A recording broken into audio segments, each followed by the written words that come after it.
Graduation, isn't it? Have you gone to just one or two or three? I wonder what the record is. I know a couple of people from the first service have said, man, we won't be in church for a couple of weeks because we're going up north or we're going out east. We're going there, here, or there because I've got 3 or 4 or 5, even 6 grandchildren that are graduating. And so it's the season of graduations. The other night I went to the graduation ceremony at Highland High School for Zach and Cole. And I tell you, 2 hours and 15 minutes or something like that. I feel sorry for the class president. Poor girl. She gets up after 700 and some students have received their diploma, and we're all thinking 2 hours in these stadium bleachers is not a good deal. And she stood up to speak, and I'm thinking, just tell them to put the tassels on the other side of their hat and let's get out of here. No, she started by saying, as I begin my speech, and I'm thinking, oh no. At that point, none of us were listening really to a word she was saying. I mean, do you guys remember what she said? No, because we were done.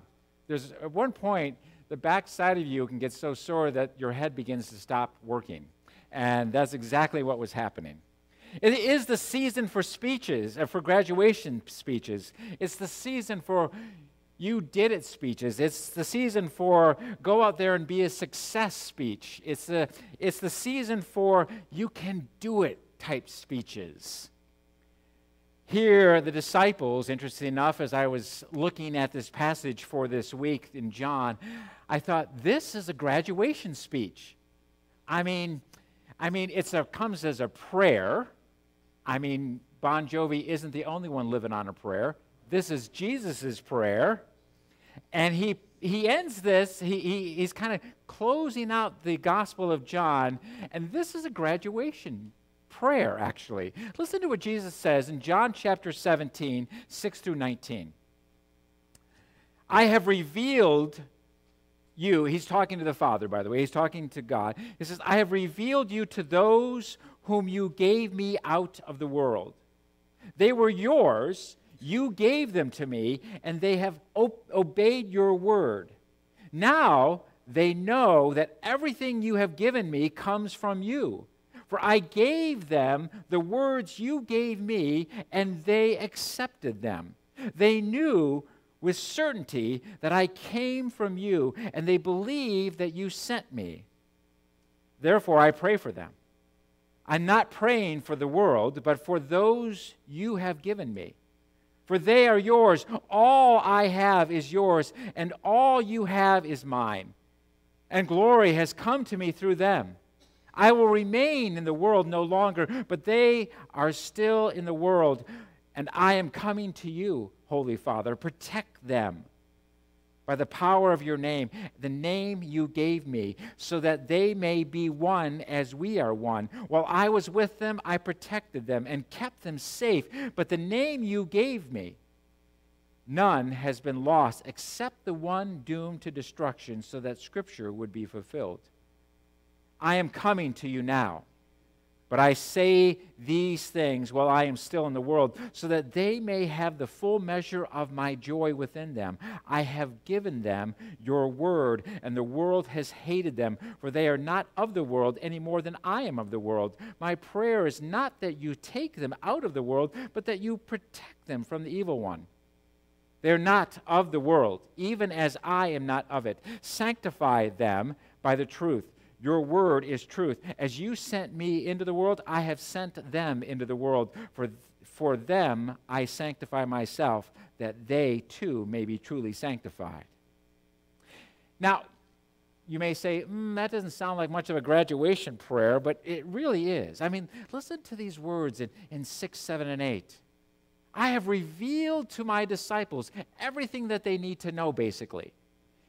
That sounds like, graduates, you have everything that you need to know to go out into the world. Basically, that's what Jesus is saying. Disciples, you graduates, I've taught you everything you need to know. Out you go. I have faithfully taught you everything. And then it says, they are yours, and you have given them to me, and they have obeyed your word. In other words, I've taught them, and now they're ready to go out into the world. They're ready to obey. They're ready to live out the things that I have taught them. They know the truth, he says. They've accepted my teaching. They have accepted that I've come from you. I've taught them everything about myself. In other words, they've got this. They're ready to go. This, I tell you, is a graduation prayer. They're graduates now. So what is the question that you ask graduates? When someone's graduated from high school or college, what do you ask them? The obvious question is, what are you going to do next, right? I was talking to a graduate the other day, and she said, I get tired of everybody saying, what are you going to do next? That's the question we ask. Basically, Jesus is preparing them for what they're going to do next. The other question we ask is, what are you going to do with your diploma? What are you going to do with your degree? Or the third question is, are you ever going to move out of your parents' house? No. Wait a minute. No, that's not the question, right, Zach? We're not going to ask that question. Jesus is praying over this graduating class. He was with them for 3 years. He taught them. He taught them to listen to the word. He taught them to obey. He's praying for this graduating class about what they're going to do next in life, how they're going to live their life out in the world. How shall they live? How shall we all live? Aren't we not graduates, those who believe in Jesus Christ? Are we not graduates as well? How do we live our life out in the world? Well, there seems to be 3 options. One is resistantly. We can live resistantly against the world. I mean, verse 14 says, Jesus says, I have given them your word, and the world has hated them. I've taught them everything they know, and now they're going to go out in the world, and the world's going to hate them. That means they'll probably have to live resistantly out in that world. They have to live against the world because they're so different than the world. Remember the 1978 movie? I'm sure some of the younger people do. 1978 movie of Superman? Yes. It was 1978 that the first Superman film came out. Some of you are probably thinking, he's got that wrong. Superman came out more recently than that. No, the first film came out in 1978. And remember how Superman's parents, his birth parents, were very concerned about sending him to Earth because he would be different. He wouldn't make it, they thought. He'd stick out like a sore thumb. This is what Jesus' concern is. I mean, the disciples are going to go out into the world and they're going to stick out like a sore thumb. After all, they've seen the kingdom of God, haven't they? They've listened to the Messiah. They've heard the word. They've seen the miracles. Now they're graduating and they're ready to go out into the world, and they're going to stick out like a sore thumb. Jesus' disciples have experienced all this. And one way the disciples can live in the world is to resist it. Paul picks up on this in Romans chapter 12, verse 2. Paul says this, do not conform to the pattern of this world, but be transformed by the renewing of your mind. Those words sound like Paul saying, go out, make sure you resist the world. Don't fall into the trap of the world around you. It's interesting, years ago I heard a sermon on this passage, and the pastor used this particular verse over and over and over. Do not conform to the pattern of this world. It was one of those hellfire and brimstone sermons where he said, you should not participate in dancing and drinking and smoking and going to the movies and washing your car on Sunday. And he had a long list of all these things, how dreadful it is out there. The sermon had a tendency to be a little judgmental. And as I sat there and I listened, I thought, but he's ignoring the context of the passage. He's ignoring the context of the passage. Paul is telling his readers how to live in the world. Listen to these words out of Romans chapter 12. The passage goes on to say this: "Do not think of yourselves more highly than you ought, but rather think of yourselves with sober judgment. Love must be sincere. Hate what is evil. Cling to what is good. Be devoted to one another in love. Honor one another above yourselves. Be joyful in hope," Paul says, "patient in affliction, faithful in prayer. Bless those who persecute you. Bless and do not curse. Rejoice with those who rejoice. Mourn with those who mourn. Live in harmony with one another. Do not be proud, but be willing to associate with people of low position. Never be conceited. Do not repay anyone evil for evil. Be careful to do what is right in the eyes of everyone. If it is possible, as far as it depends upon you, live at peace with everyone." As I was listening to this sermon, I thought, is that not the pattern that Paul is trying to encourage his readers to do? The pattern of the world that Paul seems to want us to avoid has to do with pride. Don't follow the pride like the way the world does. Don't judge like the way the world does. Don't treat love so flippantly as the world does. Don't ignore each other as the world has a tendency to do. Don't just love the people who love you as the world has a tendency to do.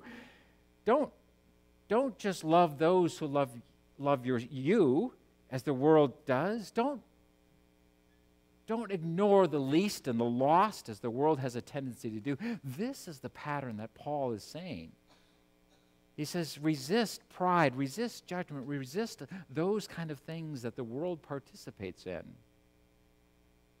In order to distinguish itself from the rest of the world, the church has a tendency to isolate itself, and it creates a wall between Christians and a world out there that God really loves. A world that God gave up everything for, that God sacrificed His only Son for.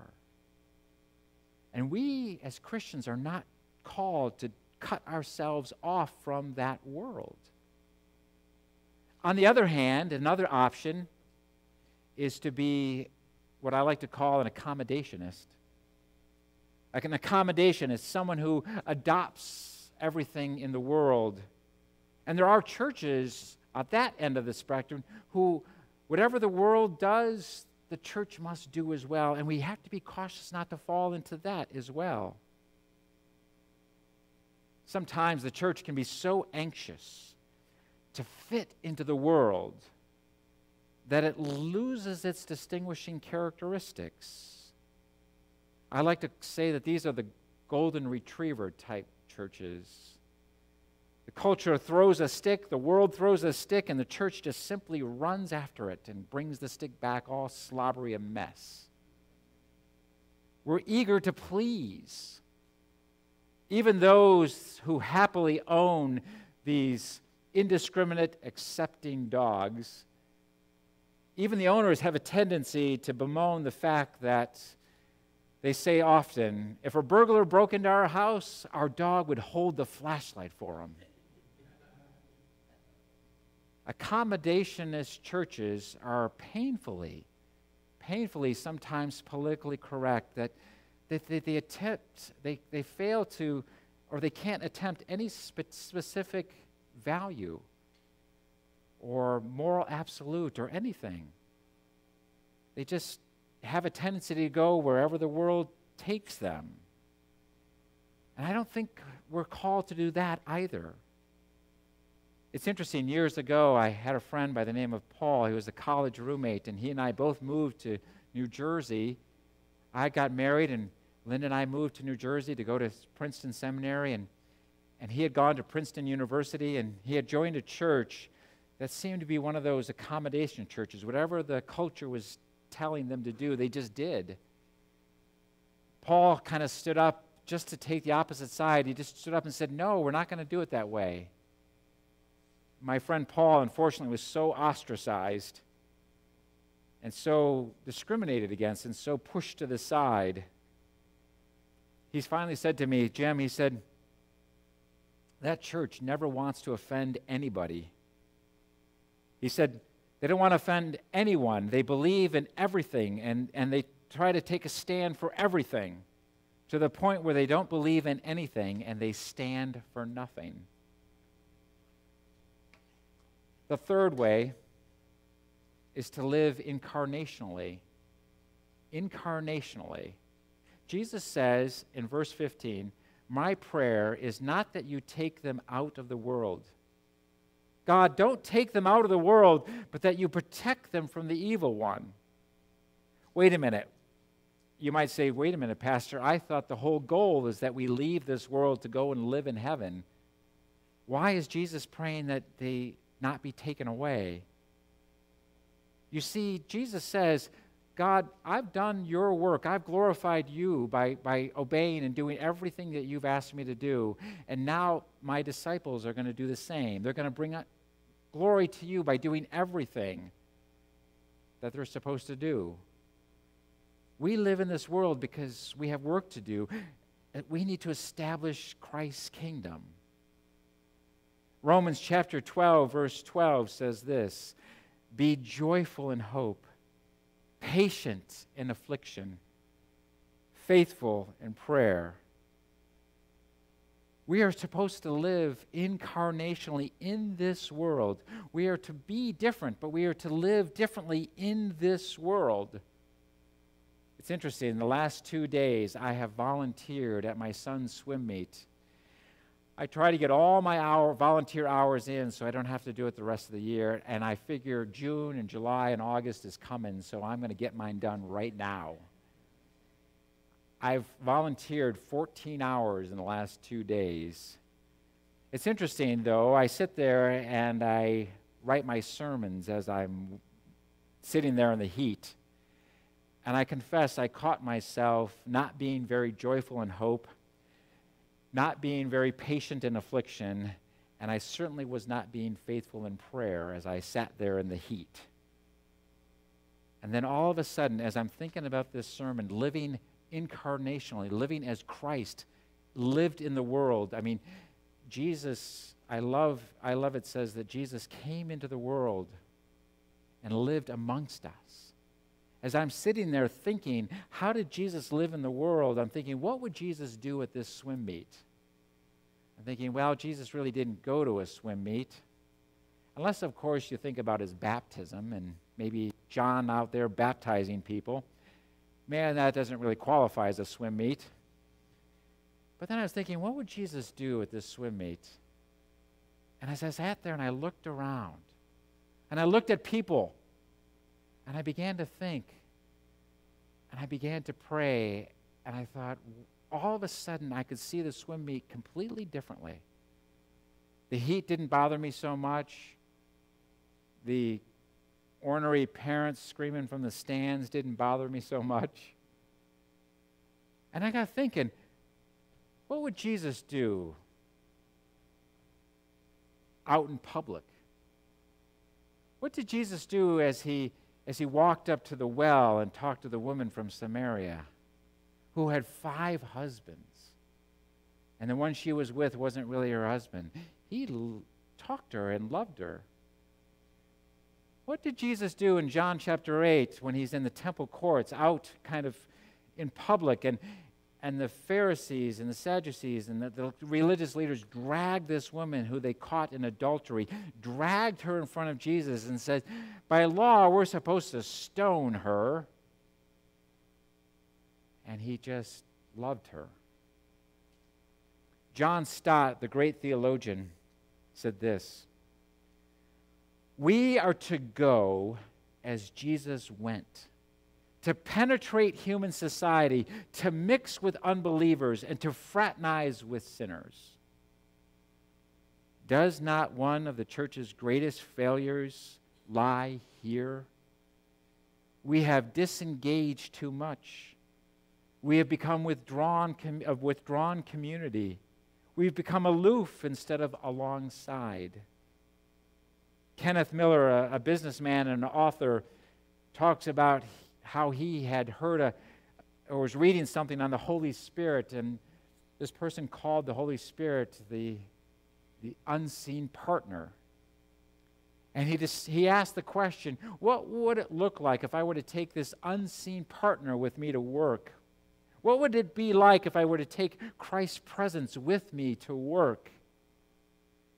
To remind himself of this divine partnership, he prayed every time he walked to the drinking fountain. As he walked through the offices, he prayed for the different people he saw, for the different people he met.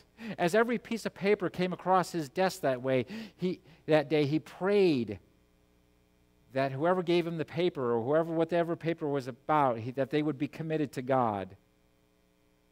He said he didn't notice anything different. Nothing changed dramatically that day.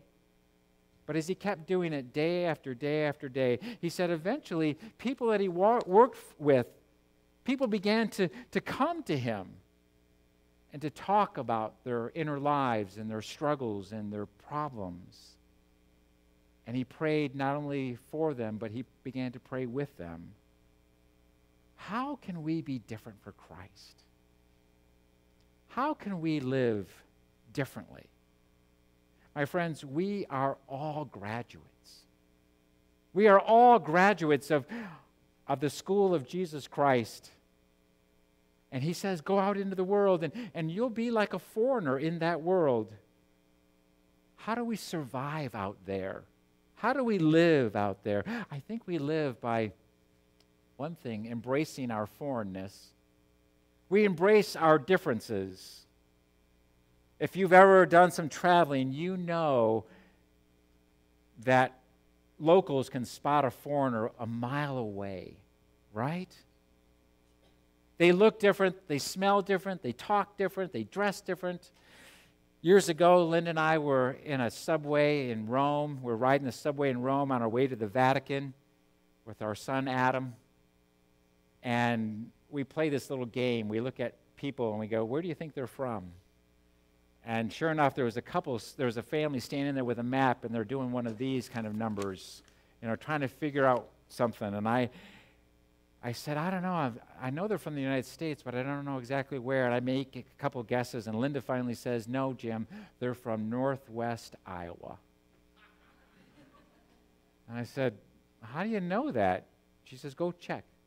So I get up, and I walk over there, and I say, can I help you? And they immediately smile at me with this great sense of relief, and they smile at me, and they say, you speak American. And I said, I do. And I said, can I help you find something? And they said, we're trying to find the Vatican. And I tried to point out how to get there. And I said, finally, look, my wife and I are on the way to the Vatican. You can just follow us. And I began to walk away, and then all of a sudden I realized I forgot to ask the question. So I turned around and I said, excuse me, but where are you from? And they smiled and they said, we're from Northwest Iowa. She had it nailed. I walked back and I said, how do you know that? And she says, by the way they dress and by the way they talk and their mannerisms. You can tell they're from Northwest Iowa. If you're a foreigner, you're going to stick out and you're going to stand out.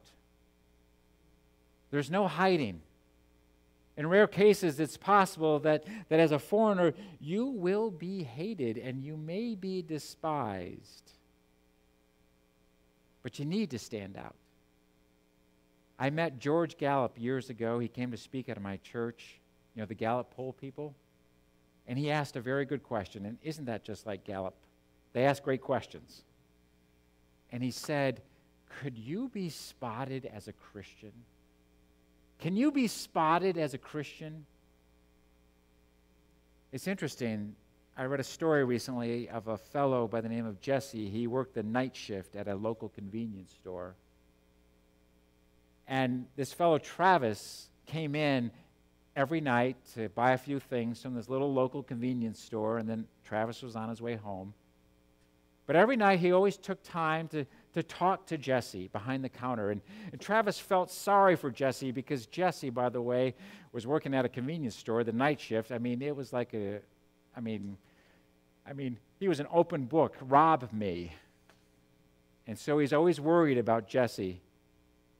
Anyways, finally, Travis and Jesse get talking, and interesting enough, Jesse talked about, man, he couldn't wait. He'd want to get out of that job.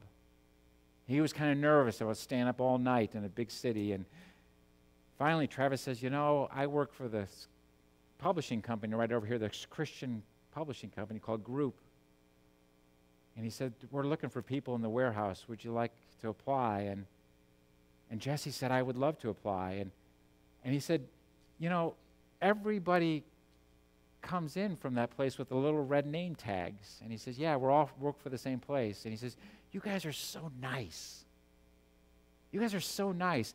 Jesse, interesting enough, applied for the job. He got the job. But you know why? Because all the other employees that knew Jesse that was coming into that convenience store were on the application as references. We need to embrace our difference. We need to embrace our foreignness. We need to embrace that we are followers of Jesus. How do we survive out in the world? Jesus says that we will be protected. He prays 3 times, protect them, God, protect them. How do we survive out in the world? We survive by not only being out in the world, but occasionally hanging out together. Jesus says in verse 11, protect them by the power of your name, the name you gave me, so that they may be one as we are one. Jesus says it's okay for us to hang out together occasionally, preferably at 9:30 starting next week. Had to put a little plug in there. We have to have the right attitude. Jesus prayed. He said, I ask that their joy will be, they'll have joy, their joy will be complete, so that they may have my joy, he says. Have you ever traveled with someone and on one of these tours, and you know the person, they complain about everything. They complain about the hotel, they complain about the bus, they complain about the walking, they complain about everything. And you just kind of want to sit back and say, why did you come on this trip that was supposed to be an experience of a lifetime and complain about everything? How do we survive out there? We have to have the right attitude, the attitude of joy. And finally, we need to remember what our purpose is, why we're out here anyways. I was reminded of that yesterday at the swim meet, not only as I was watching people and praying for them and thinking, how do I reach these people like Jesus did? Well, Jesus, every time I pray that prayer, please give me an opportunity to reach somebody. Jesus always does. And I had gone and gotten some of the kids and Josh together, and I said, hey, there's a heat right now where the one girl who's in the heat, she's an Olympian. She won an Olympic medal a few years ago. I don't know why she comes to compete in this meet every year, but she does. And she was getting ready, and she was going up on the block, and you could tell that she was an Olympic swimmer because she has these big, broad shoulders, very thin waist, and muscles that I can guarantee you are not on the rest of us. We do not have those muscles. And as we sat there, she was like my height. And man, could she swim fast. And one of the other participants stood next to me, and she says, this is the moment we realize that we'll never be as good as that. And my heart just kind of sunk. Because I could see this girl who wanted to be a great swimmer just kind of give up. I could see that her dreams had been just kind of popped at that moment. And I looked at her and I said, well, maybe God has something else in store for you. Maybe God wants you to do what God wants you to do. I never talk about God with this family. I never really talk about God with anybody when I'm at these swim meets. But then all of a sudden I realized that's what my purpose is. God has put me in that moment, for that moment, to share the good news. My friends, we are graduates, just like these disciples. Jesus gathered his graduates around a table. I suppose you could say that it was kind of a reception, right? He gathered the graduates, and he said, I've taught you everything. You know everything. You believe everything. And now I'm going to strengthen you by reminding you that I'm always with you. So he gathered his graduates in this room, and he took some bread, and he took a cup.